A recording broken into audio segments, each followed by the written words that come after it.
Hey, we're Augmenters. We build through mentoring. I'm Julie. And I'm Jimmy. On today's show, we welcome Baltimore's own Darius Jennings, former NFL player, board member of Next One Up, and all-around awesome human. Darius is a true augmenter. Wherever Darius goes, he makes that place better just by showing up. We have an awesome show discussing mentoring from professional sports to mentoring youth today who are set to become future leaders tomorrow. And Darius provides a memorable rapid-fire word association all the way from mentor to coach. Here we go.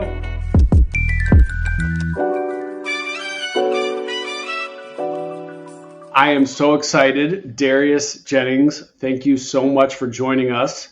Darius is a former NFL player. That's the National Football League. He is currently a real estate professional and is a board member at Next One Up, which is a nonprofit organization in Baltimore City that creates lasting change through long-term mentoring. Darius, welcome to Augmenters. Jimmy, I appreciate you, man. Appreciate it. And Darius, you are our very first professional athlete. We've never, ever had a professional athlete, except for Jimmy, No. sort of. You know, there's a first for everything. You know, I'm honored, grateful to be here with you guys. Hopefully we can make it a great show. But yeah, thank you again for having me. Oh, yeah. And Darius, one reason we were excited to speak with you was because of your range of experiences. You know, there's not a lot of people that seem to have, you know, a brain and just like an aptitude for helping others that you do, where you have like such different facets to where your life has been and where it is now. Can you tell us, and this is like kind of our normal question for saying hello to our audience, which is like mentors are often people who see something in ourselves before we recognize that in ourselves. Yeah. Was there somebody in your life, maybe it was 6 months ago, maybe it was 16 years ago, that was like, hey, Darius, this could be you, or I see this potential in you. And that was this kind of click in your brain that suddenly, you know, you're like, oh yeah, there's a whole new light bulb just went off. Yeah. You know, I want to say like outside of like my parents, of course, first and foremost in the household, family. But my first introduction to like mentorship outside of the household was through sports, right? Just having a coach, having someone that I was seeing 3 to 4 times a week for 2 hours a day, taking time out of their day to pour into the lives of a 5-year-old kid on the basketball court. And then as a 9-year-old kid on the football field. That was like the first taste you get into it. But it wasn't really, for me, it wasn't like, hey, like I see something in you. Like I want to invest and pour into you. It was like the stuff outside of the field and the basketball court, right? Like my coach, basketball, he would sometimes pick us up if we didn't have a ride. He would take us to practice. If we played in the game on Saturday, we could go back to his house. He would throw some hot dogs on the grill. It was just him showing that like he cared, right? And that he was ready to invest and to pour love into these kids from the city. And that was the piece that has always stuck with me, right? Like he was a servant leader. Like he was taking time out of his day away from his wife. His son was on our team as well. So it kind of helped. It kind of helped. But yeah, just like, hey, I care for you. I love you. Like I'm willing to go beyond those 2 hours from 6 to 8 after your school day is over. And like, that's what I try to do. Granted, I'm not a coach. My schedule right now doesn't allow me to be a coach, but to always just to pour back, be as hands-on as possible. How I got involved with Next One Up in the first place. I'm sure we'll talk about that later. But yeah, just being a person who's willing, who's ready, being a servant leader. Talked about that a lot during my rec days. And then when I got to high school, went to Gilman, where our coaches were Biff Poggi, Sharon Bristow. Yeah, shout out. Coach Ehrman and Stan White. And we preach building men for others. The freshmen serve the sophomore. Sophomores serve the juniors. Juniors serve the seniors. And the seniors serve the entire team. And we built that as our foundation. You were a servant leader first. I was the starting quarterback, but I carried the ball bags out every day. And just like little stuff like that, like along the way from 5 to 18 to me now being 31, you know, it like holds weight. And I try to infect other young men within the city of Baltimore with the same mindset. I love it. Now, were you carrying the balls out so you could make sure you deflated them to just the amount of pressure you wanted? Yeah, you know, so I'm 5'11", 185 on a good day. not your average quarterback, right? Mm-hmm. My hands aren't as big, so Okay. we weren't deflating the balls, but I did realize at an early age that I tended to gravitate towards the ones where I could get a little more grip on them when I could Oh squeeze. yeah. Get some of those tight spirals. I There got you you. go. Yeah. I'm just playing, but that I love that quote that you just said about the seniors serve the entire team, Yep. and as that being like the last, like the seniors are about to graduate, so they actually have more to look at. They have more purview, more responsibility, and I think that is almost a great metaphor for any kind of group, like especially if you now, in your professional career, like I would think and hope that the folks who are closest to retirement are now serving, the entire organization. They're not just serving, like the managers are taking care of those people who are directly reporting into them, but the folks that have been around 20 or 30 years, I'd be hoping that they're thinking about everybody in the organization. Do you still see that quote like ringing true for you about how seniors are serving the entire team? For sure. I thrive in a team atmosphere, right? So when it was time for me to retire, hung up my cleats June of 2022, I had a few different options on where I wanted to go post my playing days. But it's like fortunate enough to make connections along the way, do internships during my playing days where I had a handful of people say, hey, when you're done, we would love to hire you. And one of the biggest criteria for me was like, hey, I need to be in a place where we are attacking one common goal together, right? We are working towards something as a unit where we're not afraid to challenge each other, to push each other to be better. And we do have a great team structure within CBRE. Granted, it's different from me catching passes and returning kicks. Now I'm at my desk for 9, 10, 11 hours a day, cold calling, or I'm in Excel spreadsheets, which I hadn't used in 7 years. So, I mean, Excel hurts the fingers and those chairs hurt the lower back. You still got to go in for treatment. Man, for real. But I don't have treatment in the building, and it's not built into my daily schedule. So me finding times to work out and get treatment, which is still important, has been a adjustment per se to find that time. But again, it's those senior leaders on our team, right? Of course, they're going to want to retire, hang with their husbands, wives, grandkids, but you still want to leave the team intact, and you want to, for something that you've cared for so long, you want to make sure that it's in good hands. And in order to do so, you have to care for everyone and make sure that the entire platform, especially because you've earned that responsibility, you've got to the point where you've earned that right to manage and to lead, and there is an expectation for you to leave it in better hands. I love hearing you use the phrase servant leadership. To me, it's kind of a corporate term in the sense of, there's a movement in ESG and B Corps, and that servant leadership is, I don't know, kind of like a hip thing. But I love that you're talking about it within your own high school experience, that you already knew that was servant leadership. How does servant leadership show up in the NFL? I'd be very curious to know. It sounds like a concept that you're using now and a concept you had in the past, but in those years in between, was that common? Yep. I played 7 years in the league. I want to say for roughly 6 teams. So I definitely was a journeyman. It's crazy. So I spent 5 out of my 7 years with the Browns and Titans. And then the other 2 years I bounced around. Right. So I felt some being stable, and some were, okay, you're here for 2 weeks and you're gone for the next. But you also see that within the locker room, the players, the teams where the star quarterback was treated just like the last guy on the practice squad, right? And they could laugh and joke together, and they can go out to eat. They could hang in the locker room, and we're actually friends. Those teams gel better on the football field. Then I've been in some spaces where there were cliques in the locker room. Guys were just there to do their job per se. Then they went home and we didn't hang. We didn't speak. We were just there because we had to be there from 6:30 to 5:30, and then you go home and disperse. And we didn't win. You feel what I'm saying? So when you're not caring for the man next to you, and you're willing, because it is a battle. They tell you day one, there's 100% chance you will get hurt. That is a message. Really? They tell you that? And then they also tell you that there's a difference between being hurt and injured. You can play hurt. You can play hurt, but if you're injured, then you have to take care of your treatment and whatnot. But yeah, like if you're not caring for that man next to you, if you're not willing to protect him, right? There are some plays where I'm putting my body on the line, blocking someone in order for the play to be successful. If I'm not willing to do that, we are not going to win many games. So you have to buy into the team. Granted, the league side is still a business.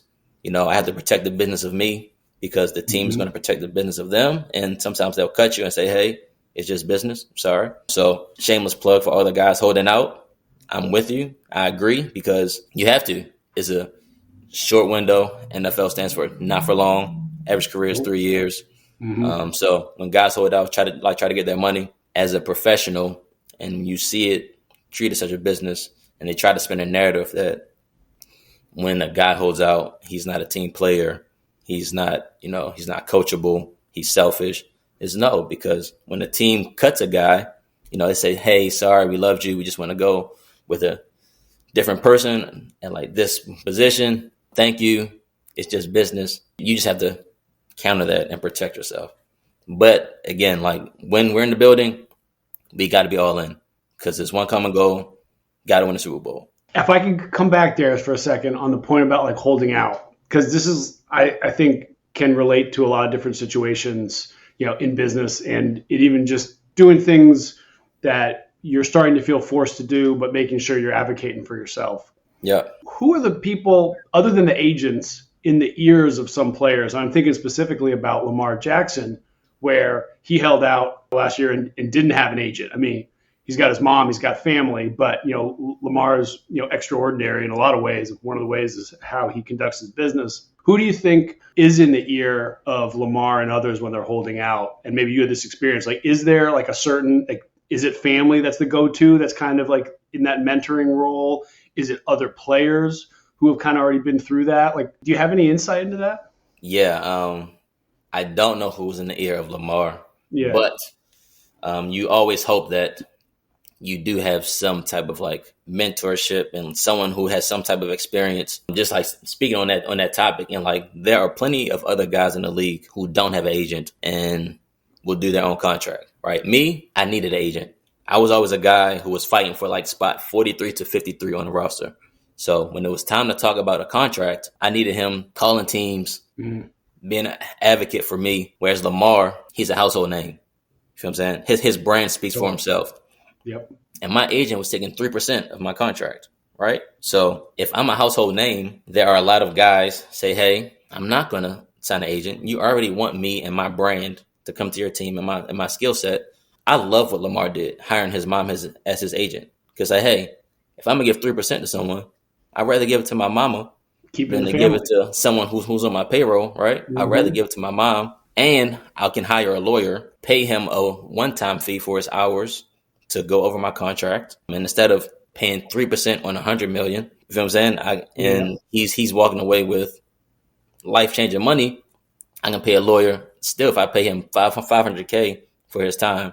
I don't know the going rate, but if I pay him that much, it's still less. I get to keep the money within my family. I can say and have the satisfaction to say, I did it on my terms. I did it the way I wanted to. And the Ravens are the 1 seed. Lamar should be MVP. And everybody wins in that deal. So I can understand now why you're a broker. You want that 3%.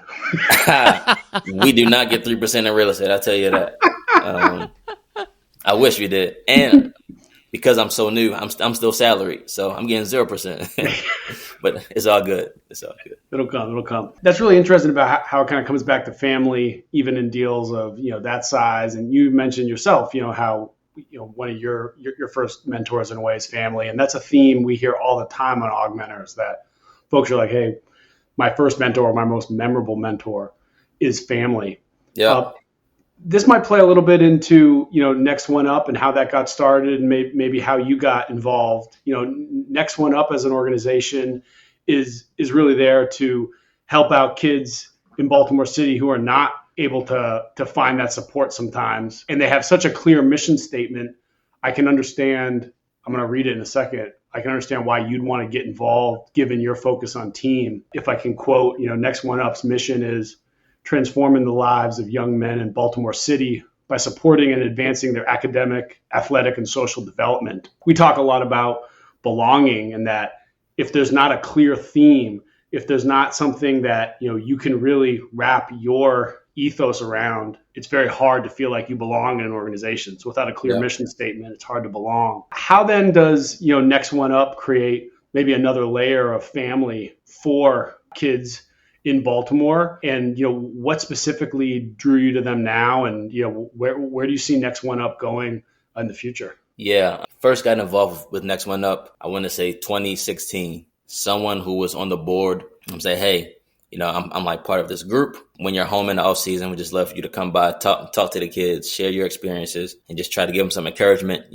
Just like pour back. They'll like love to see a guy who's currently in the league. So I went back, talked to him one summer, hadn't never heard of him. I was like, man, this is pretty dope. At the time, during the summer, Next One Up was just finding a rec center for that year, right? So they were always moving around. When it was time to work out, they would just find a open playing field, an open park. So I spoke to him one day in the summer of 2016. Then I was like, man, it's pretty cool. So just stayed in touch with Matt Hanna. Yeah.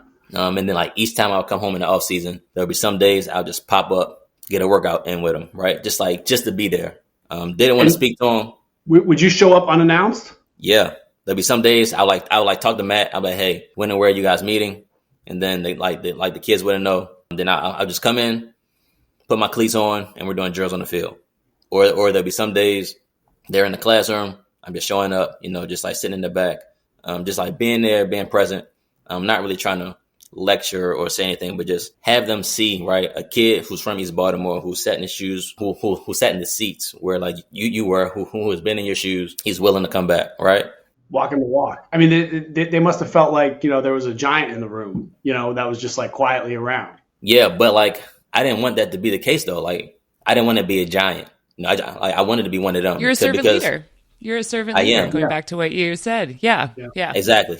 Because I am that kid, and I was fortunate enough to have dominoes fall in place for me, to allow me to get where I am. But I was that kid at 13 to 17, right? So it started that way, and then I would just come back more and more. Was donating time, money, bring guys with me. It's hey, you need to donate to this, or you need to come to this, right? And it just got to a point. It was why am I not more active, right? So then, fortunately enough, Matt and the crew said, hey, would you love to join our board? I believe that was early 2018. And then we just been rocking and rolling since. How does the word mentoring show up in the beginning, maybe even that first phone call you had, and now? Is it talked about explicitly, or is it more, just through your actions? No, it is. It is. And one, definitely through actions. But two, now it's okay, it's it's talking with the kids. It's pulling the next man up. That's the whole mission. Hey, we want you, once you're older.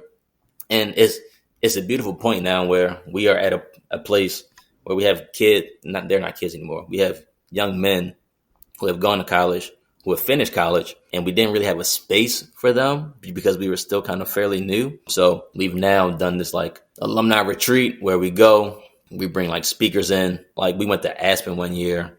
We went to Nantucket last year. Places that we typically wouldn't. I've never been to Aspen or Nantucket. And I was very fortunate that I was the board chair to go on these trips and to experience it as well, right? Wow, that's amazing. But yeah, so one, have fun, enjoy scenery, enjoy food and experiences that you wouldn't have to, but also bring speakers in talking about leadership, finances, how to buy a house, how to manage your money, how to become a better husband, father, and then also getting them more involved with the young men who are currently in the program now. So again, very grateful that I've seen servant leaders, have been taught servant leaders at an early age, and to be a part of a group that preaches it, that shows it, and that pours into the lives of young men. And again, it's the trickle down effect. If I can touch one life, and if he can touch one life, then that next person can touch one, and maybe we touch two or three, down the line, we'll look up. We're in 2024. We look up in 2034, and instead of 150 to 200 kids, we're sitting at 1,000, right? So that's the goal. Just impact someone each day. Positivity, productivity, and to pour into the lives of these young men, and hopefully they do the same. I love that so much. This reminds me so much of the actually podcast we recorded just recently, our last episode, and we were talking about like what is coming up for 2024, like what, sort of like a future trends. And the thought of just like how the value you get from these interactions, like more people who have the capacity need to be doing more for others. What do you get out of these experiences? Like, I feel like you've talked a lot about like the structure and you've talked a little bit about like what the future could look like, but how do you feel being part of this community and being with these people? Like, how does it actually feel for you? Yeah, just like speaking on myself, love football, right? It was a passion of mine. I really like what I'm doing right now in real estate. Don't love it yet, but I'm growing to love it more each day. It's like still new, but I feel like this, like the stuff that I'm doing for like next one up, being back in Baltimore, like that's my purpose, right? So football is my passion. CBRE is my profession.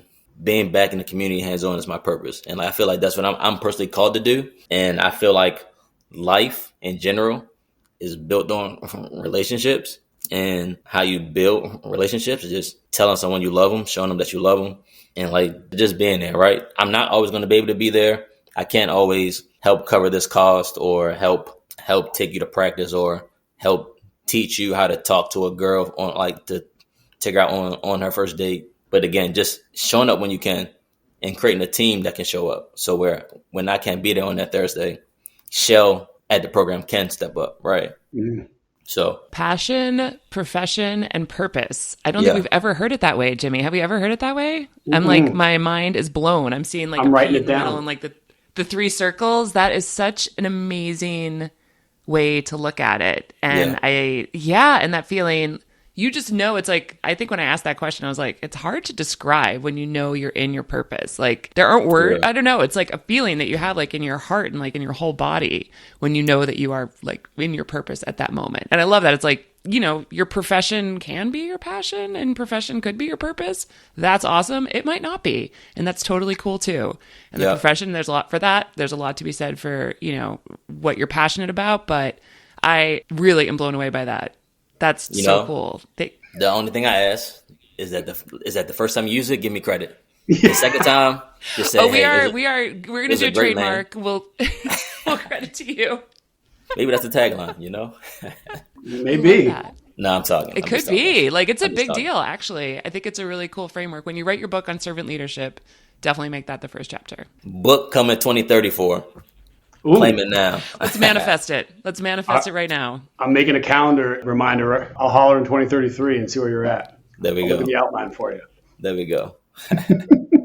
I love it. Is there a theme you've heard from some of the kids that started Next One Up that are now young men, where they said, hey, Darius, when you might have not known this, but when you showed up, I saw you. We never talked, and maybe it wasn't necessarily you, but it could have been another board member, somebody else who felt, this purpose to come back and support, this next generation. But like, how have the kids now men described seeing somebody physically showing up for them outside of their family in this setting? Yeah, I haven't had any like one-on-one conversations with any of those kids, but it is kind of funny. I sat on a panel recently. We just got a brand new building, so we have a home base for the guys. Whereas beforehand, that's awesome. For real, it really is amazing. Beforehand, during the school year, the kids would just meet on Sundays. In the summertime, we would have them 4 days a week. But now with our building, it's open 7 days a week throughout the year. Kids will be there roughly 4 times a week. We kind of split it up between middle and high school. But yeah, like it is amazing. And I was sitting on the panel and we were speaking with some of the guys who were alum, who are in college now, and they weren't talking to me, but they were talking and speaking about just the impact, right? And it is pretty cool to see, like, for a guy like Darius to come back who didn't know me at the time, but grew up in the same area, had some of the same like shared experiences that I went through, for him to just speak on that and to touch on his thought process and to just be there as a person, right? And not just figure on TV. It just reaffirms what you think, right? That, hey, like, I'm supposed to be here. I'm supposed to show up. I'm supposed to just be one of the guys and to give them a sliver of hope. I also try to preach to them that, hey, 1% of the 1% make it to the league. And how I was saying earlier, the average career is 3 years. It's not for long. You know what I'm saying? Even if you play for 10, you retire at 32, and hopefully you have like 50 years left of life. So I try to preach education, being smart. Like, my degree from Virginia will carry me way further than my playing days. And, just it's still possible, but we need to be so well rounded that when your first plan A doesn't work out, you're moving to your next plan A, and you don't have anything else to kind of fall back on. I don't believe having a plan B or C personally. I think you need to attack everything all at once. You have to give it your all, pour yourself into it. Don't be afraid to fail. And if you don't succeed, you are so like strong-willed and minded and talented that there's another plan A for you to step into. Okay. You're saying that to two people who run businesses outside of augmenters as well. So you're like, damn it, we got to focus better. Darius is calling us out. No, I'm not saying that. We hear you loud and clear. No, we got you. Yeah, we got Plan A, Jimmy. That's it. Only Plan A. Plan A. No. That's actually a terrible threat for us. Yeah, it is. Please don't shake up your mission statements. We go hard. I love it. Definitely. I love it. It's all good. Kind of stepping back to think about like not what happened, but like what could have happened before maybe we think about and talk a little bit more about like, what you see in the future. But like what could have happened better when you got into the league, or maybe when you began at Virginia, maybe when you began at CBRE? Where was mentoring not what it could have been for you? Like where were you like, this could have been really helpful, if Derrick Henry didn't push me over when I first walked on the field at Titans practice, or like maybe the senior quarterback at Virginia, wasn't carrying out the ball bag, and you're like, hey, I just left my high school team. I was carrying out the ball bag every day, and now this 23-year-old redshirt thinks his shit doesn't stink, and therefore he's just making me do it. I'm kind of curious, what would you have changed in mentoring? I don't think I would have changed anything. And I have to give credit to my parents for that. They've always instilled such a confidence in me where like, hey, like where I've always thought that I'm the best. I'm 8 times out of 10, I'm not by far. Right. But just my mindset and my delusional like self per se, where like I'll step out and I feel like when I walk in the room, I can command the room and I can be that guy. I will never forget the story. I got to Gilman in 2nd grade through the BEST program, Baltimore Educational Scholarship Trust, which is a program to allow Black kids from the city to apply to these private schools in Baltimore and to earn scholarship. And my first day on Gilman's campus was September of 2000. And my parents made it well aware that my tuition was $20,000. And between BEST and Gilman, they were covering 18 of it, right? Okay. Which is amazing in itself. And I try to donate to BEST as well because they are changing lives. And I was fortunate enough to get out of circumstances and environments to help propel me, right? Yep. But we are running 5 minutes late. My first day of school, my mom, we had like an old, like beat up minivan.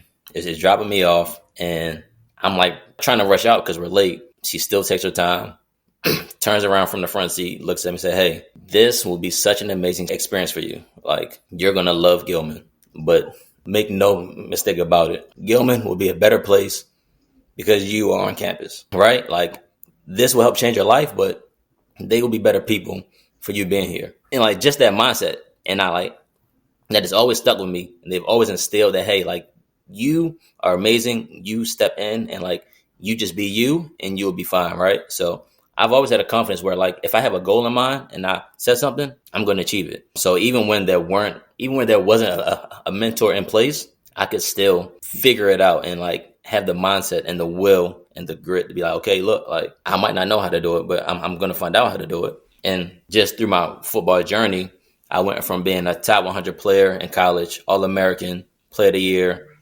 High school. Top 100 player in high school, All-American Player of the Year, to being undrafted, right? I got hurt in college. I had some like bumps and bruises. I went from the top to the bottom to the valley quick in 4 years. Whereas they didn't even sign me after the draft. I had a guy who was a Gilman grad who I got to know, was a scout for the Browns. He had heard about me in high school. I met him in high school. When he would come scout to Virginia, we would go out for lunch. I would just take him out. We would just talk ball just to connect. He calls me after the draft and said, hey, I know what you can do. We can't offer you a contract, but you can come and try out for the Cleveland Browns. And they flew in 50 rookies. We were all tryout guys. They wound up signing 8 of us. I was fortunate enough to be one of the 8 and turned that tryout 7 years in the league, right? So just having the mindset that, hey, when you walk into a space, it's your job to command it, and it's your job to prove them wrong and to prove yourself right. And I haven't always been successful at that. Like there are some times where I've been cut. I've had to pack up my apartment and live in a hotel for months on end in like a different city, but it has worked out more times than not so far. So long story short, that was very long-winded. I don't know if I can even point to a point in my life where like I wish I had more like mentors, because I feel like everything is already shaped in how it's supposed to be, and it's right at the right time. And I have enough within myself to pick up the slack where I don't even see it or feel it, and I'm just like, okay, like I'm here, let's make it happen.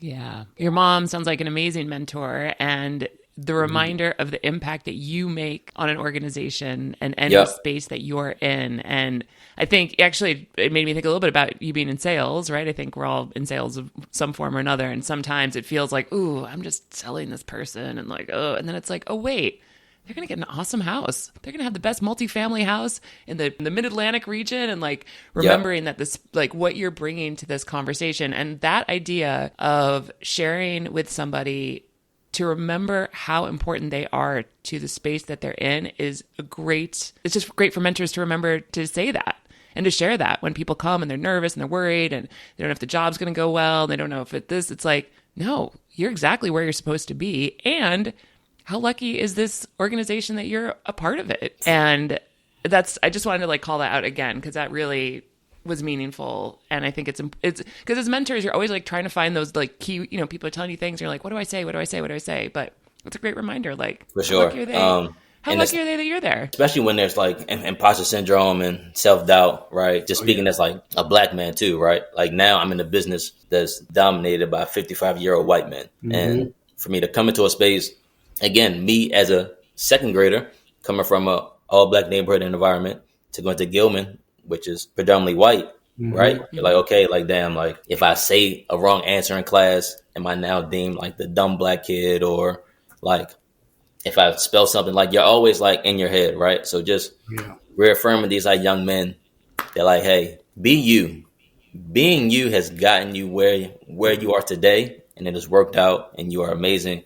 And don't be afraid to like dim your light, right? And to bring your assets and your skills to the table, because there are assets and skills that others don't have. So just like reaffirming them, showing them, look, it's always going to be there. There's always that like thought in the back of your head. But again, like you are where you are when you're supposed to be there, how you're supposed to be there, and you're there for a reason. Well said. And as a new parent myself, you made me a little emotional just talking about your mom there, as like that quote about, Darius, Gilman or wherever you go is going to be a better place with you on campus. I mean, if most mentors took that to heart and were just like, hey, if I'm just here, I don't have to come with anything special. And you were coming with something special and your mom knew it because of that deep relationship. That's family. But if most folks coming into a mentoring relationship as the mentor just says, hey, I'm going to make this place better just because I'm here and I'm going to help this person just by showing up. Kind of like, again, you continuing to show up and, not having to necessarily say anything, just being there for those kids early on with your time at Next One Up. That's a powerful story you just shared. I really appreciate it. I'm going to remember that line. For sure. Darius, I want to do our quick kind of rapid fire word association at the end of each podcast. Okay. And, whatever comes to mind right away, I want you to shout out. You're going to have a different perspective than most on this. So it's only 4 words. When I say the word mentor, what comes to mind? Love. How about when I say mentee? Appreciation. And the term sponsor? Development. And lastly, coach. Servant leader. I thought you were going to say Vrabes, but Ah, man, Vrabes. Coach Vrabel. Yeah. looking for a job. Yes, he is. There's another thing that we like to ask, which is around symbols. And we find that more and more people are having problems really sharing with somebody else, allowing themselves to be vulnerable and really getting into, conversations of depth and, talking about subjects of import. And we like to use the symbol ourselves of book club or even, bridge. There's lots of ways this can go. But book club, people show up in book club to talk about a book and they put the book on the table. But then nobody actually talks about book club. They're just shooting the breeze for the most part about whatever's going on in their lives. And it's just a reason to bring people together and let their guard down a little bit. Was there something, and you got me thinking about just, carrying the balls out when you were, the senior in high school quarterback as a way to kind of unlock the room and show your own vulnerability and be a servant leader. Is there a symbol that you can think of in any of your experiences where it was another physical token that allowed people to kind of let their guard down a little bit and say, oh yeah, well, we're all here for the same reason. We care about each other. We can talk about anything. Yeah, I'm gonna give you two. Ooh, So bring it. one, just within the Black community, the barbershop, which is you see the shop now. LeBron and his crew has a put on the shop. But yeah, you come in, everyone's there to get their haircut, but just love going in there and just hearing the old heads just talk life, right? And again, just share common experiences. I've seen guys just come in literally in between their shifts at work, during their lunch break, come in, sit down, talk to the guys for 30, 45 minutes and leave. Don't even get a haircut. You know what I'm saying? Because it's a safe haven. It really is a safe haven. Especially, this is kind of getting in a little more deep, but in some areas within Baltimore City where violence is more prevalent, right? The barbershop was always a place hey, when you're here, we're not taking any of that.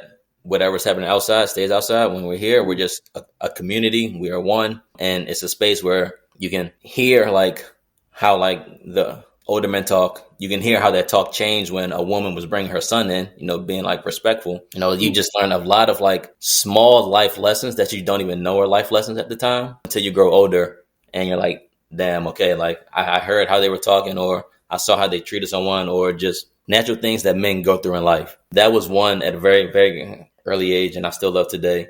Two, when I was at Gilman, every Wednesday, our head coach was Biff Foji, and every Wednesday for lunch, he would buy 30 pies, 30 pizzas for the team, and we would have Bible study. And, it would start off and say, hey, this is how you treat a woman.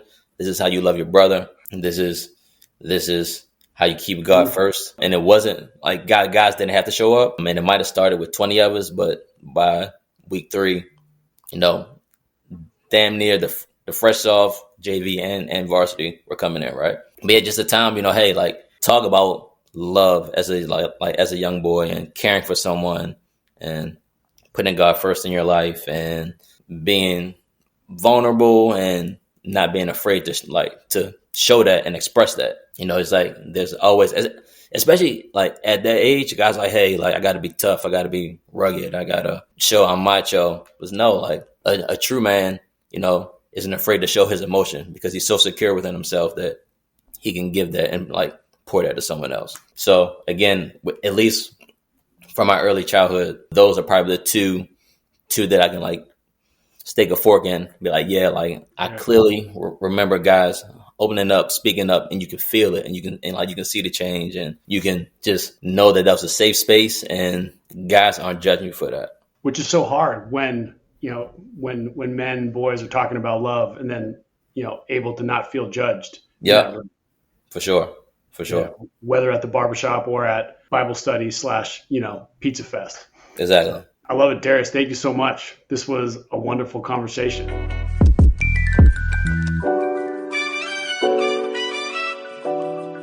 Julie, let's break it down. Oh my gosh. Darius, from the National Football League, we are graced with our first professional American athlete. Shout out Australian athletes. I did not know what to expect when you told me that Darius was coming to the podcast. And I try not to do too much homework beforehand. And I just saw a little bit of his background and I loved this interview. It was so much fun. I was covered in goosebumps half the time. Yeah, what a thoughtful, hardworking individual who so clearly cares about so much more than what's next for him or what's going to be in it for Darius.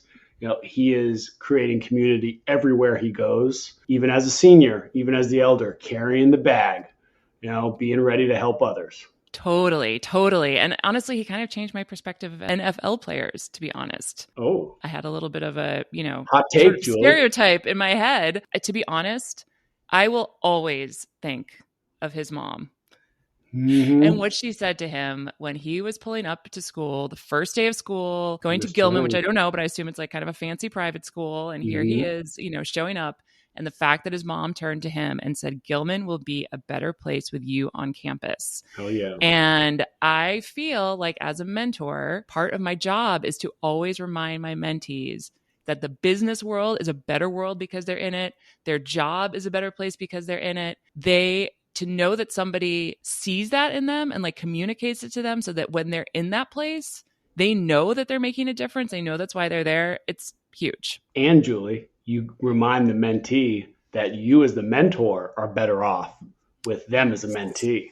Oh, yes, absolutely. And I think Darius shows that just by how much he still challenges himself and how much he's still growing, yet he's still giving back and has so much to give to people as well. Yeah, totally. And I'm so excited for his new career. He's going to do great. Oh, yeah. Real estate development. Watch out. If you are in the DC area, the Baltimore area, we'll have his LinkedIn profile in the show notes. Give him a shout. You will not find a better sales agent, I guarantee. Amen to that. I love it. I also loved his comment about the symbol for book club, about what is the theme, what is the item, what is the token that helps remove some of the barriers to have real conversations. And Darius bringing up the barbershop, especially for the Black community, and how it's a place for people to come together, share stories, and be able to feel vulnerable and just be themselves, especially for a community that in many groups is sometimes the out group. It's so important to have these places of power where people can come together and share stories and be ready to help each other. Mentoring occurs at the barbershop. Totally. And like his Bible study and the way that he connects with his community, and he finds ways to be able to not only impart a lot of the lessons that he's learned in his time between, his time at Gilman and the NFL and his work since then, but to learn from others in his community and the reminders that, it all really comes back down to just, taking care of yourself and taking care of others and keeping God first. Shout out God. The divine mentor. I think God's been coming around. We're dropping this right after Easter. And Darius has already been so good to Augmenters coming to our first in-person event. So thank you, Darius. And I hope you all enjoyed the show. Augmenters out. Augmenters out.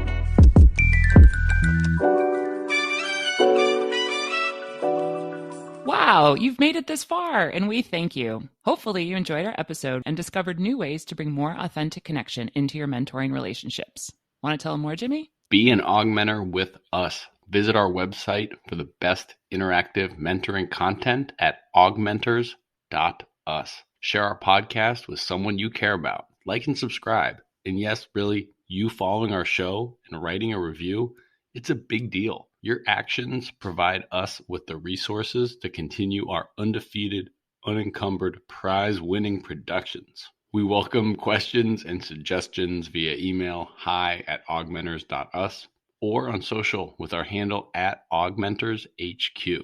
We are most active and available on LinkedIn and YouTube. Shout out and earnest thank you to our intrepid producer, Erlen Cato. We appreciate you. Augmenters out. See ya.